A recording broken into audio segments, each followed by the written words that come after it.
What's up, my friends? My name's iirix. Today I'm reviewing another card. I really feel like this one's going to be so good in the format of Standard and Draft. Today's card is Aberrant Researcher. You get 3 in a blue for a 3/2 flying. At the beginning of your upkeep, put the top card of your library into your graveyard. If it's an instant or sorcery card, transform it. And it transforms into a 5/4 flying. Do you guys remember how bad Delver of Secrets wrecked people's shit?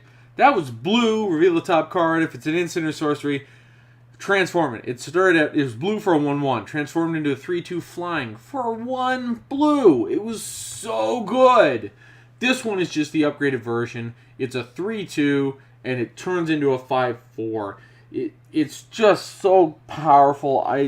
It might not be as powerful as the last one, but the Delver of Secrets was stupid good. I think they took this one, and they obviously took the 3/2 to go off the 3/2 from Delver of Secrets, but they made him cost 4 to play. If they made him cost 3, too much. If they made him cost 4, a little expensive, but good. It's justified, because if you mill yourself in instant or sorcery, which obviously in Standard you'd build your deck for it, in Draft you can kind of lean your deck that way, you get a 5/4 flying. It's so powerful. The perfected form, so powerful. It's ridiculous. I mean, maybe I'm being biased because I'm thinking of back with Delver of Secrets, how good that was to reveal an instant and be like, well, here's a 3/2 on turn 2, swing, fuck you. So maybe I'm just expecting too much out of this card. It does cost 4, so you're obviously not going to get a big jump in the game, because on turn 5 would be the earliest you flip it over to a 5/4 flying, which is still good, but it's not overpowered like Delver of Secrets was, where turn 1, blue, play it, turn 2, oh look, it's a sorcery, and now it's a 3/2 flying at your face. So they obviously took that, and they're like, we kind of screwed up. An Aberrant Researcher, it costs 4. If it was 3, I think it'd be more fair. 3 kind of seems like a little bit cheap, a little bit on the cheaper side for a 5/4 flying, but you still got to transform it and go through all the steps. But that doesn't make it a bad card. For Draft, I'm going to have to say it's a 3.5 because it looks pretty good, and in Draft, a 5/4, so scary, especially since it is only an uncommon. You'll definitely be able to get a couple of those in Draft at the most. I mean, I'm not going to say you'll always get a couple, but I'd be surprised if you didn't see more than 1 in Draft.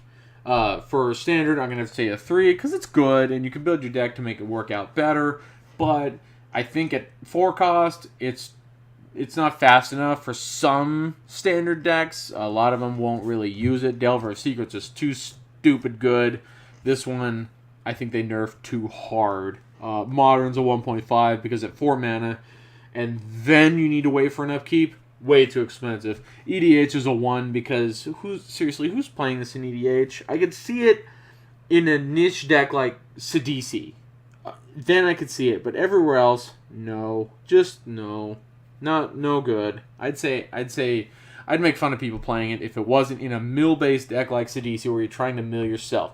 Because in Sidisi, you don't want to mill yourself for a lot. You want more mill triggers, not more cards off of the mill, So, anyway, that's what I have to say about it. So, that's Aberrant Researcher. If you have a different opinion, let me know in the comments down below. I'm having a really hard time judging some of these cards because they haven't been released yet. It's all spoilers, and I'm having a hard time being able to judge it and really make sense of what it's going to be. So please forgive me, guys, if anybody really thinks I'm talking out my ass sounding like an idiot, because I'm trying, but I couldn't tell you until it sees Standard play, until I draft it myself, but this is what I feel it's going to be beforehand. So, if you want to hear more of my opinions, as dumb as they may sound to some of you, subscribe to the channel. Get that update whenever I put up a new video. If you want to check out some of my older reviews, they're in my channel. Go look. I got them on a playlist. A lot of cards. It's mostly Oath of the Gatewatch right now because this hasn't been going too long. But anyway, before I ramble too much longer, thank you guys for watching. Really happy to hear some people want to hear this, so really appreciate it. Thank you for watching. I'll see you all next time.